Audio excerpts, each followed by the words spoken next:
A real-life Hollywood whodunit.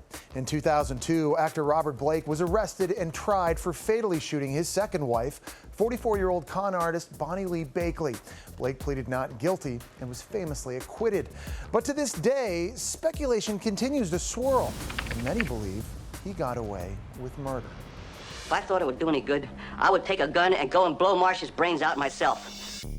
Best known for his TV role in the 1970s gritty cop drama Beretta and portrayal of real-life killer Perry King in the critically acclaimed 1967 film In Cold Blood, actor Robert Blake found himself back in the spotlight in 2001 when his wife of less than 1 year, Bonny Lee Bakley, was murdered.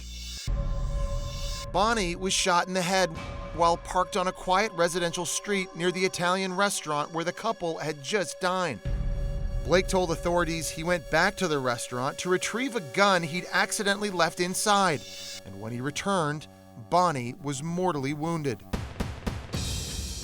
In 2002, Blake was arrested and sensationally tried for murder and solicitation of murder.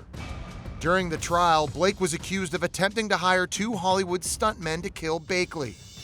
Prosecutors argued that Blake hated Bonny for tricking him into marriage and wanted the mother of his infant daughter out of the picture.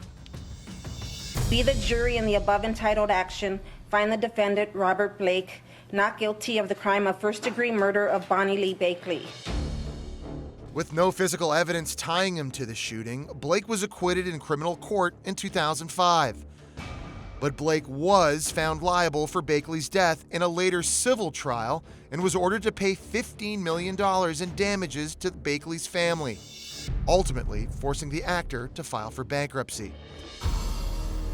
In 2012, Blake gave the Dr. Phil show a rare tour of his modest apartment and sat down for a candid interview. Did you kill your wife? Of course not. Did you hire someone to kill your wife? Of course not.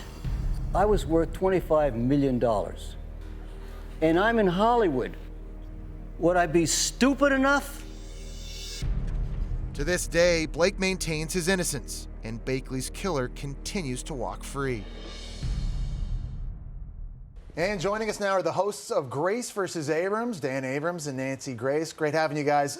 You both believe Blake was responsible for Bakley's death, but Dan, you say you're not surprised by his non-guilty verdict. Why? Yeah, look, I was talking to reporters throughout the case, and most of the people inside that courtroom thought it would be a not guilty verdict for 2 main reasons. Number 1, no real physical evidence linking Blake to the crime. And number 2 is that you had this host of other possible suspects who could have done it. Meaning she was running this sort of online scam where she would sort of bilk men out of money. She was also having a relationship with Christian Brando, and there was a question about whether he could be the other suspect. I think the combination of lack of physical evidence, other possible suspects, reasonable doubt, and you got no conviction. Nancy, I know you disagree. You believe there was enough evidence in this case to convict Blake. Number 1, to quote someone we all know and love, that would be Batman. I hate everything he just said. Okay, number 1. There was not a host of other people that wanted to kill Bonny Lee Bakley. Right now, Dan, if you can think of anybody other than, you keep claiming Marlon Brando's son who was out of the state at the time she was murdered. If you can think of any other name, a real person, not a pretend person in Dan land, let me know if you have a name. Nancy. But this online scheme, no, unless you have a name, it's my turn, friend. Because this online scheme was her sending topless photos in the snail mail from P.O. boxes.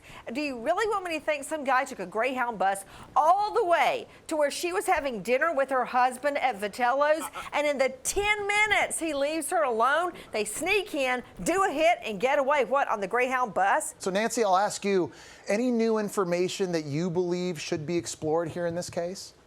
Yes, there is. Multiple threats by Robert Blake on his then wife of 1 year, Bonny Lee Bakley. I really believe that if the jury had heard that evidence and other new evidence that we have tonight on Grace versus Abrams, I really believe there would have been a different verdict. Let's be clear that he was found responsible by a civil jury, right, where the standard is lower. Just has to be more likely than not. And a jury found him responsible. And I think that was the right decision. But when you're talking about proof He beyond a needs to be in reasonable jail, doubt, Dan. there are questions. And that's what reasonable doubt is all about. Yeah, it's a case that continues to captivate the entire country. Dan, Nancy, I want to thank you both for being with us here. And you, of course, at home can be sure to watch more tonight on Grace and Abrams, 11 p.m. on A&E.